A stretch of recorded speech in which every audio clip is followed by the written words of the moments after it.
32살 딸을 둔 엄마입니다. 제가 31살에 딸을 낳았는데 제 딸이 벌써 그만큼의 나이를 먹어가고 있더라고요. 저는 제 또래보다 첫 아이를 늦게 낳은 편인데 결혼하고 7년 만에 아이를 갖게 되었어요. 제 남편이 몸이 좀 안 좋았거든요. 폐암이었는데 이미 병원에 갔을 땐 3기 판정을 받았을 때였어요. 비흡연자인 건강한 남자였는데 특별한 이유 없이 폐암이란 진단을 받게 되었어요. 저희 엄마는 이런 제 남편의 소식을 듣고 애도 없는데 당장 짐 싸들고 친정으로 오라고 하셨어요. 뭐하러 네가 그 사람 자식도 없는데 병수발을 들고 있냐고 했죠. 하지만 저는 그럴 수가 없었어요. 어떻게 아픈 사람을 두고 내가 떠날 수 있냐고, 그러다가 벌 받는다고 했죠. 그리고 얼마 안 돼 임신이 되었어요. 제겐 이 임신 소식이 남편을 지켜줘서 그 마음이 갸륵해 복을 받은 거라 생각했어요. 그렇게 건강한 아이를 낳고 나서 남편은 저희 딸 도를 못 본 채 하늘나라에 가게 되었죠. 저는 먼저 간 남편을 위해서라도 딸을 잘 키워야겠다는 사명감 하나로 살았습니다. 우리 딸한테는 좋은 거 먹이고 좋은 거 입히고 굳은 일 마다하지 않고 열심히 살았죠. 그리고 아빠 없이 자라 아빠 사랑을 받지 못한 딸에게 항상 너는 이 세상에서 가장 소중한 존재니까 너를 최고로 사랑해주는 남자를 만나야 해 라고 했어요. 이 말을 정말 밥 먹듯이 귀에 못이 박힐 정도로 얘기를 해주었죠. 그러니 이런 제 말대로 딸은 아주 괜찮은 남자를 만나게 되었습니다. 아주 오래전부터 만나온 동갑 남자친구였는데 19살 때 만나서 31살이 될 때까지 12년 동안 연애를 했어요. 딸이 12년 동안 연애를 했으니 당연히 저도 딸의 남자친구를 잘 알고 있었죠. 워낙 오래전부터 알고 지내서 그런가 딸이 결혼을 하지 않았는데도 딸의 남자친구가 사위 같고 때론 아들 같았어요. 남자 없는 저희 집에서 남자 역할을 다 했던 예비사위였거든요. 예비사위도 저를 엄마라고 불렀는데 격식에 맞지 않는 호칭이란 걸 알지만 제가 그렇게 편히 부르라고 했습니다. 왜냐면 저희 사위도 어머니가 일찍 돌아가셨거든요. 사위 중학생 때 돌아가셨다고 했어요. 우리 주아 아빠보단 늦게 돌아가셨지만 아이들에게 이런 공통된 아픔이 서로에겐 치유가 되었고 자기들끼리 위로하며 가까워졌다고 하더라고요. 그래서 제가 사위한테 그냥 엄마라고 편하게 부르라고 한 거죠. 그리고 동네도 거기서 거기인지라 저희 집에 자주 놀러 오곤 했어요. 주말마다 엄마 밥 먹고 싶다며 가도 되냐고 했죠. 이렇게 사위와 12년간 정말 잘 지냈습니다. 그리고 푼수 같지만 사위 자랑을 좀 하자면요. 저희 사위 얼굴도 아주 남자답게 생기고 성격도 생긴 거랑 비슷하게 의리 있고 묵직한 성격을 가지고 있어요. 그리고 직업도 체대 입시 강사였는데 체육교육학과를 졸업해 ROCT 출신의 장교까지 한 사람이었죠. 거기에 저희 딸과 12년 동안 별탈 없이 지냈으니 그거 하나만으로도 믿음이 가는 사람이었습니다. 그래서 사실 둘이 결혼을 늦게 한다고 했을 때도 크게 신경을 쓰진 않았어요. 어련히 지들이 잘 준비하고 돈 모아서 결혼하겠지 싶었거든요. 근데 이런 마음도 10년이 지나니 약간씩 불안해지기 시작했어요. 10년이면 결혼 얘기가 나올 법도 한데 결혼 소식이 없더라고요. 특히 저는 딸을 가진 엄마라서 그런가 괜히 저희 딸이 나이 먹고 남자친구랑 헤어지면 그 상처는 어떻게 치유가 안 될 것 같았거든요. 근데 이런 제 근심과는 다르게 저희 딸과 사이가 11년 만에 결혼을 하겠다고 정식으로 인사를 하러 왔더라고요. 이미 바깥사돈과도 다 아는 사이였지만 저희는 남들이 하는 수순을 정식으로 밟았고 상견례와 신혼집 장만 그리고 예단까지 다 보냈어요. 딸과 사위는 한 10개월 정도 넉넉하게 결혼 준비 기간을 가졌죠. 근데 결혼 준비를 하던 저희 딸에게 생각지도 못한 소식을 듣게 되었어요. 바로 저희 딸이 갑자기 지방으로 발령이 났다는 겁니다. 딸이 IT 유통업계 회사를 다니고 있었는데 회사에서 울산에 법인을 하나 세우게 됐다며 부족한 인원을 채워야 된다고 저희 딸에게 내려가라고 했대요. 딸이 어린 나이에 직급도 빨리 단 편이라 사장님이 직접 인사발령을 냈다고 했는데 제가 그럼 너 결혼 준비는 어떡하니? 이미 집까지 다 구해놨잖아. 아니 니네 회사는 너 결혼하는 거 뻔히 아는데 울산으로 발령을 보내면 어쩌자는 거야? 라며 언성을 높였죠. 그러니 딸이 엄마 사실 회사에다가는 아직 결혼 얘기 안 했어. 아직 10개월이나 남았는데 뭐하러 빨리 결혼 얘기를 해. 근데 하필이면 일이 이렇게 꼬여버린 거지. 사장님이 직접 인사발령 내신 거라 안 간다고 할 수도 없고 일단은 울산으로 내려가야 될 것 같긴 해. 월급도 지금보다 10% 정도 인상해서 준다고 하니까 일단은 한 1년 정도 내려가서 있다가 그쪽 회사가 안정되면 올라온다고 해야지 라고 하더라고요. 그러면서 일단은 결혼을 좀 미뤄야 할 것 같다고 하는데 사위도 알고 있냐고 했죠. 그러니 사위는 저희 딸이 하자는 대로 한다고 했대요. 그리고 구해둔 신혼집은 사위가 먼저 들어가서 산다고 했대요. 저는 딸의 말에 마음이 안 좋았어요. 시집을 가기도 전에 갑자기 헤어지는 것 같았죠. 마음의 준비도 되지 않았는데 말이에요. 특히나 저랑 딸은 30년 동안 단 한 번도 떨어져 산 적이 없었어요. 결혼 전에 딸이랑 좀 더 많은 시간을 갖고 싶었는데 아쉬울 따름이었죠. 그렇게 저희 딸은 울산으로 내려갔고 주말마다 올라온다던 딸은 회사 일이 바쁘다는 말로 4달 동안 올라오지 못했어요.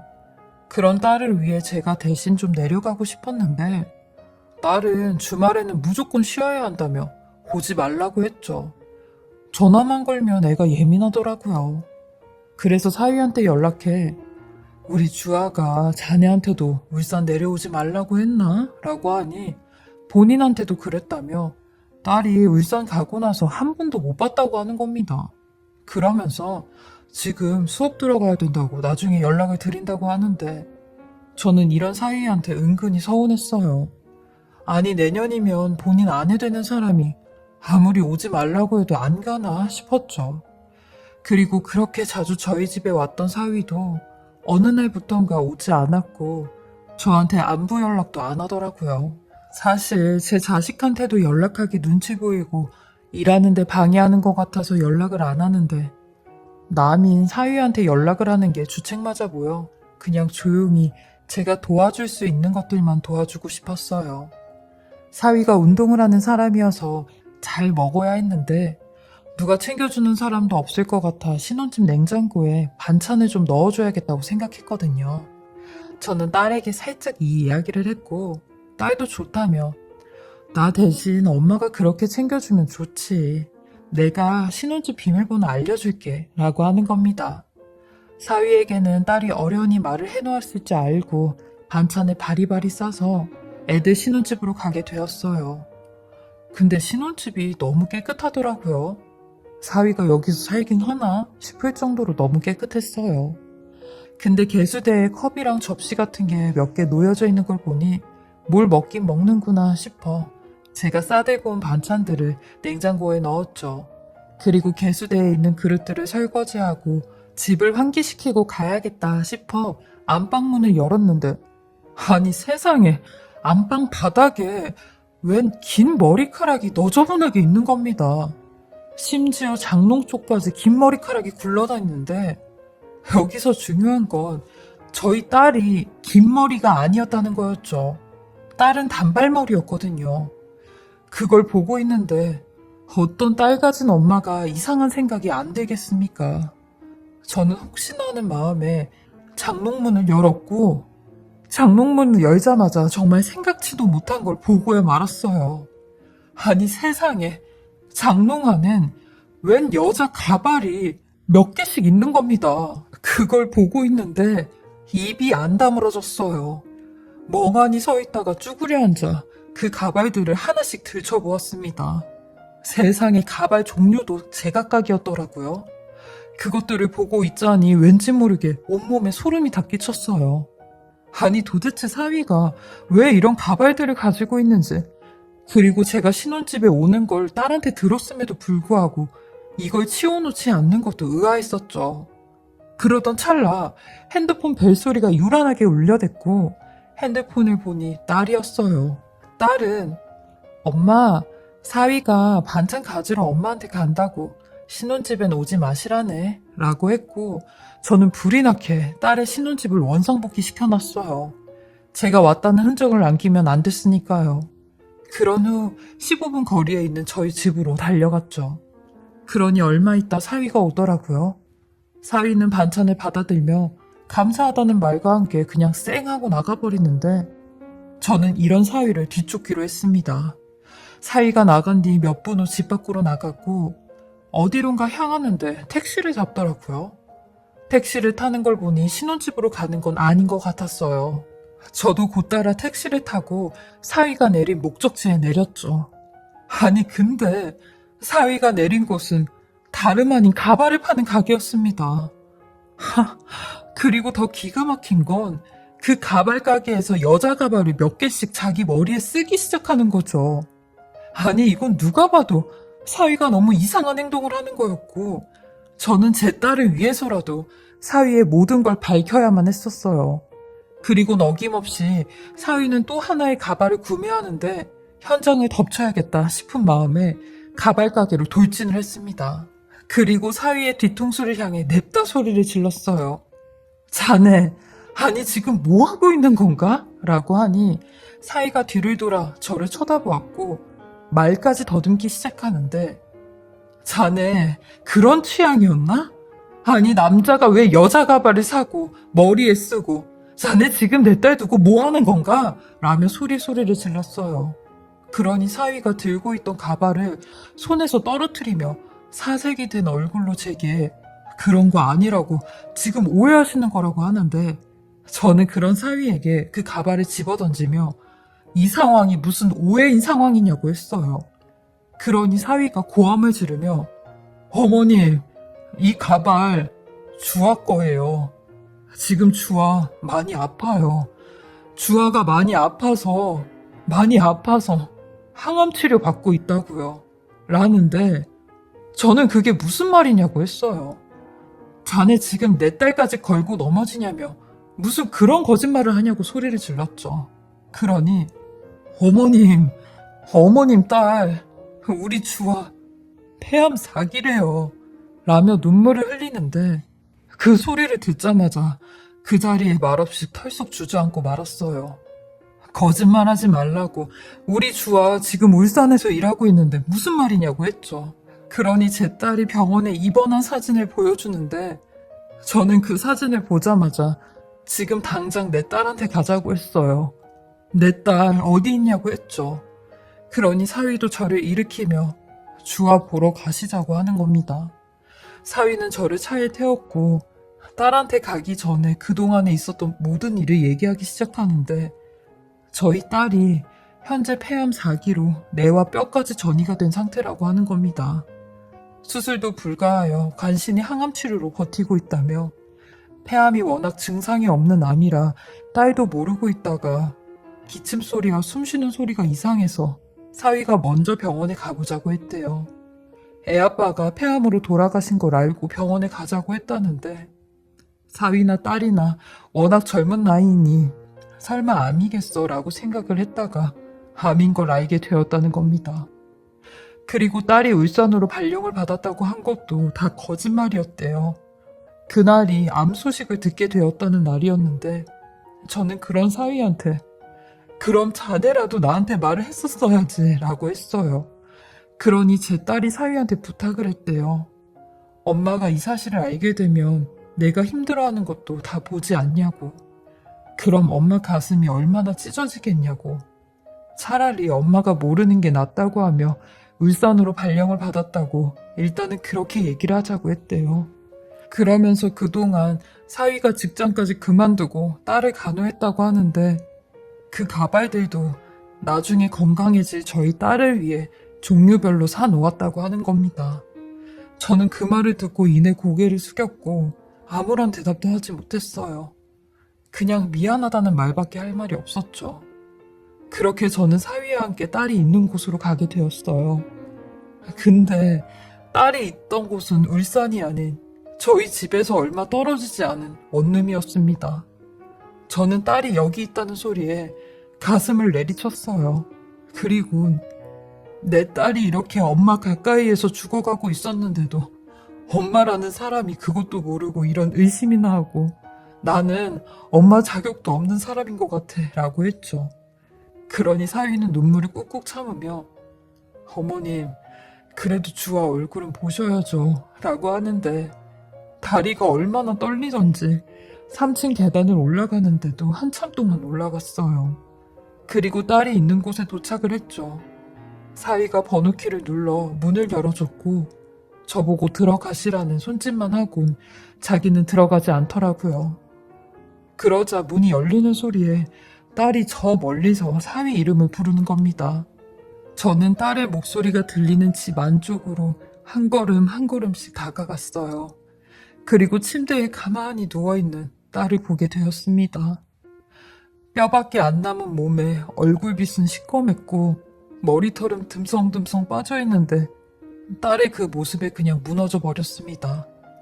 딸은 그런 절 보고 기겁을 하며 엄마가 여길 어떻게 왔어? 라고 하는데 저는 그런 딸에게 다가가 내 새끼 얼굴이 왜 이래? 응?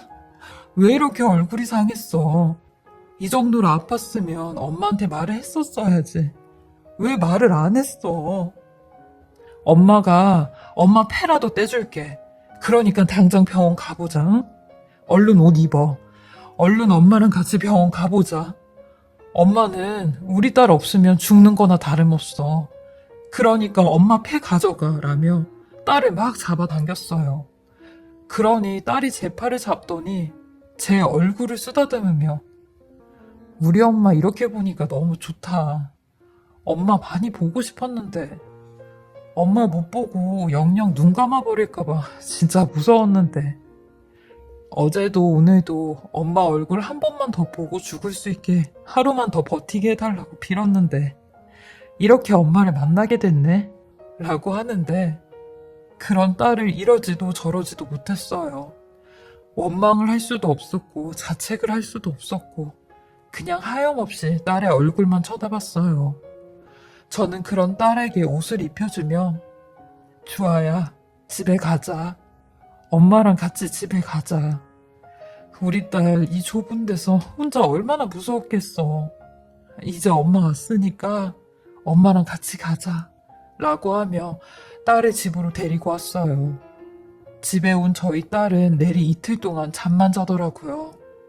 사위가 그러는데 저렇게 편안하게 자는 걸 아픈 이래로 처음 본다고 하더라고요. 사위의 그 말에 또 한 번 가슴이 철렁 내려앉았어요. 딸의 말이 생각이 났거든요. 엄마를 못 보고 갈까봐 잠도 제대로 못 잤구나 하는 생각이에요. 그리고 너무 미안하고 고맙게도 저희 사위가 제 딸 곁을 지켜준다고 하는 겁니다.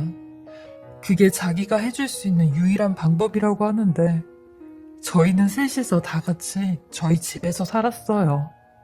저는 딸과 사위를 볼 때마다 가슴이 찢어지는 것 같아 가만히 있어도 눈물이 주르륵 흘렀는데 저희 딸은 말기 환자임에도 불구하고 되려 저를 일으키며 엄마 나랑 약속 하나만 해. 이제부터 나 보면서 울지 않기로. 나 엄마랑 이제 같이 하는 시간도 얼마 안 남았는데 이렇게 울고 슬퍼하고 자책하는 거 그런 거 하기 싫어. 하루라도 더 웃고 기쁘고 행복하게 살다 갈래. 그러니까 엄마도 나랑 같이 그렇게 하자. 라고 하는 딸의 말에 그날 이후로 저는 절대 딸 앞에서 울지 않았어요. 대신 딸이 잠들고 나서야 울었죠. 그렇게 집에서 치료를 받던 저희 딸은 점점 숨쉬기가 힘들어졌고 앉아서만 생활을 했어요. 나중에는 밥을 먹다가도 졸고 누워있다가도 이상한 헛소리를 하기 시작하는데 사위가 그러더라고요. 딸이 선망 증세를 보이는 것 같다고요. 결국 저와 사위는 딸을 호스피스 병동에 입원을 시키게 되었어요. 좀 더 안전하라고요. 근데 병원에 입원을 하니 좋아지기는커녕 더 기력이 없어지면서 딸은 가위에도 자주 눌리는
듯 놀래서 깨고 다시 잠에 들고 자면서도 이상한 말을 하곤 했죠. 근데 어느 날 딸이 아주 멀쩡한 정신으로 눈을 똑바로 뜨곤 제게 엄마, 나 집에 가고 싶어. 나 여기 싫어. 집에 가서 엄마가 해준 밥도 먹고 싶고 엄마 옆에서 편하게 자고 싶어. 라고 하는 겁니다. 전 그런 딸의 모습에 알겠다고 그러자고 했어요. 그리고 딸의 말대로 제 침대에서 저와 같이 잠에 들었는데 그 모습이 제 딸의 마지막 모습이었습니다. 그렇게 제 딸은 엄마가 해준 밥도 먹지 못한 채 작년 겨울 아주 먼 여행을 떠났습니다.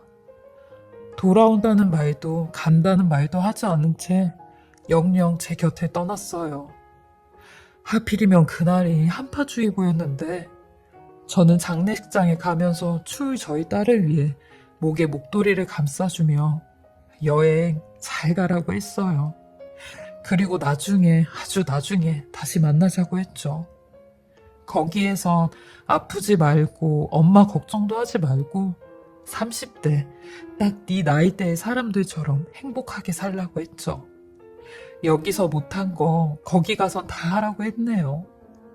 그렇게 딸의 3일장이 다 끝이 나고 저는 사위에게, 아니 이제는 사위가 아닌 한 건강한 청년에게 우리 주아 옆에서 끝까지 함께 해줘서 너무 고마웠다고 했어요. 내가 이 은혜는 죽어서도 계속 갚겠다고. 이제 우리 주아 그만 잊고 좋은 짝 만나서 행복한 가정 꾸리라고 했어요. 우리 주아도 아마 그걸 바랄 거라고. 내가 항상 마음속으로 잘 되길 기도하고 또 기도하겠다고 했어요. 그리고 우리 인연은 이제 여기서 안녕이라고 했죠. 사실 저희 딸 때문에 사위 인생이 발목 잡히지 않았으면 했거든요. 그러니 단 한 번도 울지 않던 저희 사위가 그제서야 저를 붙들고 엉엉거리며 울더라고요. 어린 아이처럼 우는데 그 모습에 저도 같이 울었습니다. 그렇게 저는 딸과 사위를 몸과 마음으로부터 놓아주었고 지금은 씩씩하게 잘 살아가려고 해요. 딸이 간 지도 벌써 9개월이란 시간이 흘렀는데요. 엊그제 같았던 일이 벌써 이렇게 흘러갔네요. 가만히 글을 쓰다 보니 딸과 사위와 함께했던 12년간의 세월들이 파노라마처럼 스쳐 지나가는 것 같았어요. 어디서 이런 이야기를 들은 적이 있는데 남편을 잃은 아내는 과부이고 부모를 잃은 아이는 고아래요. 근데 자식을 잃은 부모는 부를 호칭이 없다고 하더라고요. 왜냐면 그 아픔이 너무나 커서 어떤 호칭으로도 불러질 수가 없다고 하더라고요. 사실 저는 지금도 많이 아파요. 제 곁에 있어 주었던 사람들이 이젠 정말 하나도 없거든요. 하지만 그래도 살아가야겠죠. 제 긴긴 이야기 들어주시고 읽어주셔서 너무나 감사하고요. 제 이야기 들어주시는 모든 분들에게 행복과 기쁨이 가득하시길 바라겠습니다. 지금까지 살해자분의 글을 읽어보았는데요. 정말 저도 글을 읽으면서 몇 번이나 눈물이 났는지 모르겠어요. 살해자님, 어떠한 말로도 위로가 안 되시겠지만 이 세상에 살해자님의 딸이 천사처럼 왔다가 갔다는 사실, 그 사실만큼은 세상이 기억하고 있으리라 믿어요. 부디 살해자님도 잘 이겨내셨으면 좋겠습니다. 항상 건강하시고요. 좋은 일들만 가득하시길 저도 진심으로 바라겠습니다.